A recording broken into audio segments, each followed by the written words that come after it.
r/AskReddit. Serious, what is the creepiest thing that has ever happened to you? When I was about 10 or 11 years old, early 1980s, I was watching TV with my dad and older brother. With no warning or apparent reason, my dad lunged for the television to turn it off. But just before he reached it, the power went out in the entire neighborhood, followed by 3 large booms. When we asked what the hell was going on, he said he didn't want the TV to blow out with a surge. But you jumped before the lights went out. He just shrugged. My brother and I looked at each other like we were in a Twilight Zone episode. We all walked outside after we heard sirens and found the source of the problem around the corner, a car accident where one car crashed through a power transformer and one person was decapitated through the sunroof. All these years later, I still remember the events of that night like it was yesterday. Later, I told one of my dad's friends what had happened, expecting him to tell him I remembered incorrectly or imagined it. He told me that my dad was known in Vietnam to be the first in his group to know that they were in danger. TL. Doctor, my dad has a superpower that I only got to see once. My grandma had something like that. She grew up in the Czech Republic during WWII and was moved with a large group of children to the countryside. Unfortunately, that's where a lot of bombing happened, where the cities remain largely unscathed, so while out playing, she and the other kids would need to take cover reasonably regularly. Grandma always said she was forever dragging other kids into ditches and whatnot because she could just tell when a spate of bombing was going to happen, but no one else knew until they could hear the bombs falling. Scary stuff, but it got her through. Is this a Czech thing? My grandmother and great grandmother, who were Czech, also apparently had Sumerian tuition. Edit. Duck, you autocorrect. I worked at a campground over the summer and I agreed to do security watch on the Tuesday after Labor Day. It's completely empty all day long, and we spent most of the day cleaning and repairing various items in the campground. It was also a family campground with tons of things to do, like ziplining, paintballing, go-karting, and hiking. It was relatively large, approximately 50 square acres. Anyways, I'm doing security, which mostly consists of driving around in a golf cart and making sure people aren't doing anything. That night, a motion sensor went off on the upper loop, which had been out of use since July for renovations. Usually when a motion sensor goes off, it's a raccoon or a deer. But we have to check anyways. I make my way up to the motion sensor, which was going off constantly on my way up, and logged it on our notebook. When I got up there was this ducking lady's voice singing in the middle of the night. I walk around and head towards it. Bad idea. There was this 40-something meth head in a dress walking around singing. She saw me and chased after me. I ran as fast as I could to the golf cart and took off down to the main office. I called the police, but they were going to be close to an hour. I stayed locked up in the office until they got there. She paced around the front door and screamed at me the whole time. When they got there, they arrested her and we went up to the same loop where she was to look for more. I swear, looking for more meth heads was more terrifying than being chased by her. She had been living in one of the yurts we had yet to get to for over 2 months. She looked like a witch. The yurt was destroyed and we ended up burning it down. Edit. I realized I said 50 square acres.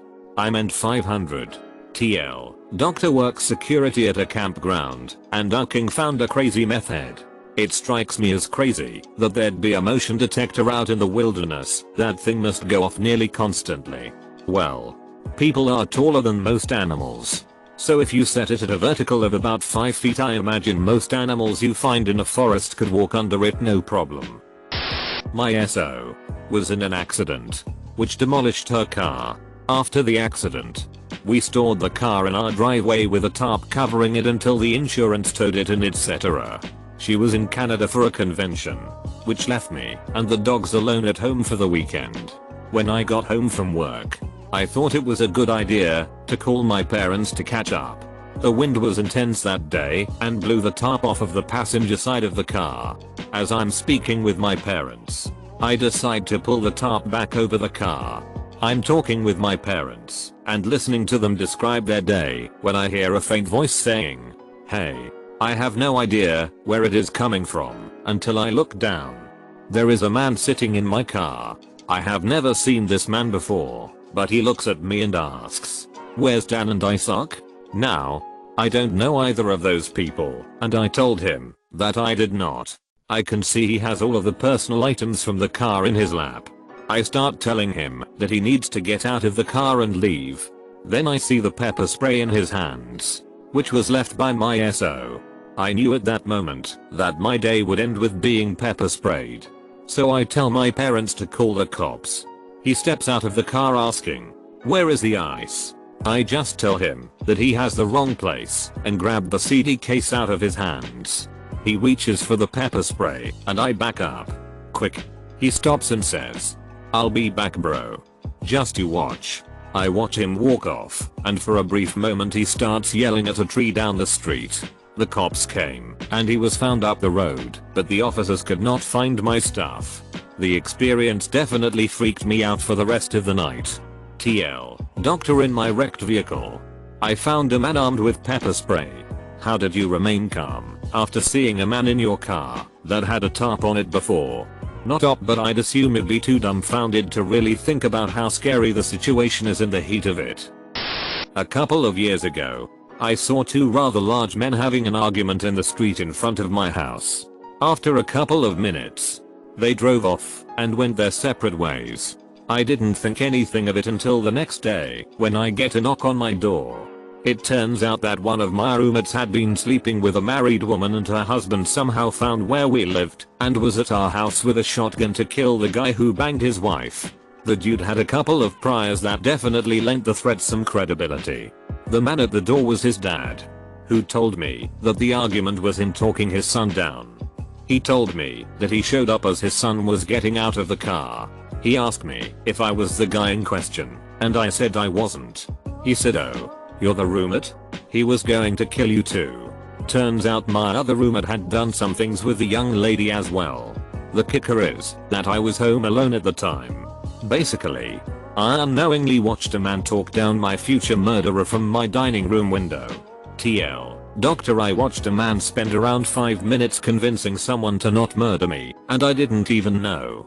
Jesus. What happened after that? Like, cops involved? We let the police know. Turns out that he wasn't allowed to own a firearm, so he got in some trouble for that. Last I heard, he was getting arrested for drug charges a few hours away from us. And I learned to always answer the door with my toy lightsaber for protection.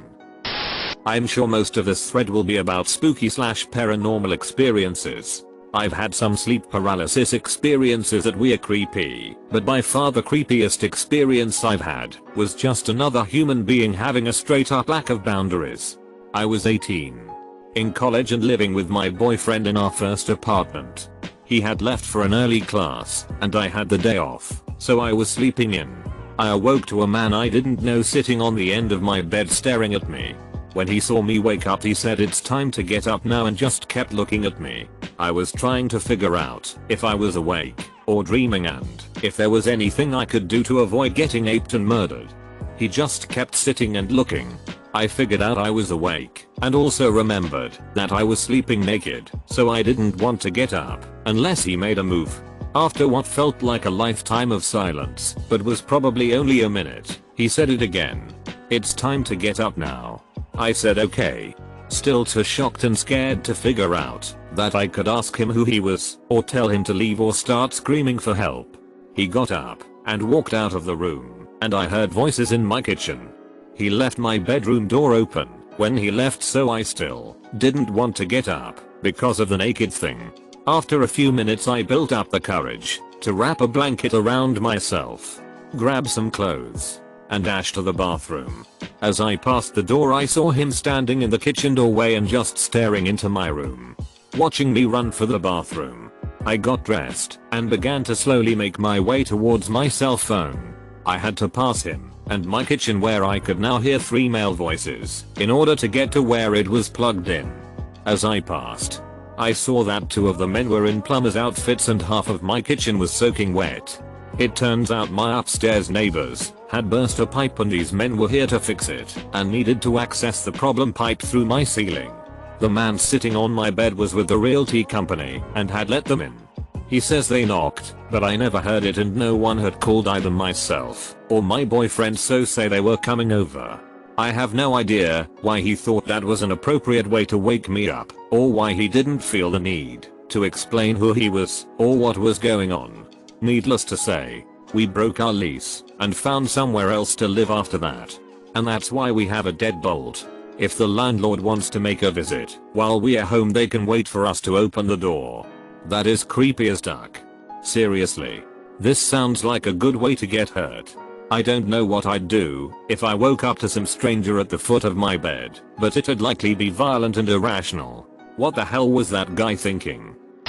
When I was 16, I was leaving my summer job at Subway, and when I crossed the parking lot I passed a car with 3 grown men in it. I got in my car, and as soon as I started driving they followed me. They followed me most of the way home and tailed me very closely. I kept thinking that I was leading them to my house and I freaked out and nearly wrecked my car trying to get away from them.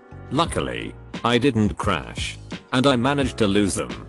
If you think someone is following you, make 4 right turns, essentially making a circle. If they are still behind you, drive directly to the nearest police station. What if you don't know where the nearest station is? I guess I'd call 911 and ask for help. Make sure to like and subscribe so we can watch together.